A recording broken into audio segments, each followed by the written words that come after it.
যাচ্ছি সুনামগঞ্জের পথে। এখন আমরা শ্যামলী বাসের টিকিট কাটছি। আমাদের ইমতিয়াজ বাবুল ভাই টিকিট কাটছেন। আমরা এখন যাত্রা বিরতি করেছি। এখন আমরা রাতের খাবার খাওয়ার জন্য একটি রেস্টুরেন্টে নেমেছি। সবাই আসলে খুবই আনন্দিত এবং খুবই উৎফুল্ল। খাওয়া দাওয়া চলছে। মান্নান ভাই এখন খাওয়া দাওয়া ব্যস্ত, কিন্তু খাচ্ছে না। এই যে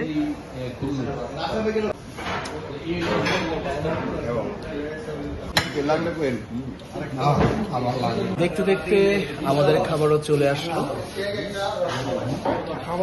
আজকে রাতের মেনু ভুনা খিচুড়ি। চলুন দেখি কেমন লাগে।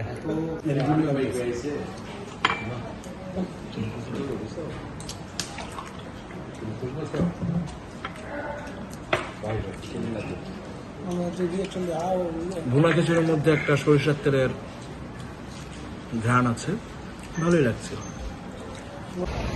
কলাবাগান আশুলিয়া ব্রাহ্মণবাড়িয়াতে যে রেস্টুরেন্ট আছে সেখানে আমরা যাত্রা বিরতি করেছি।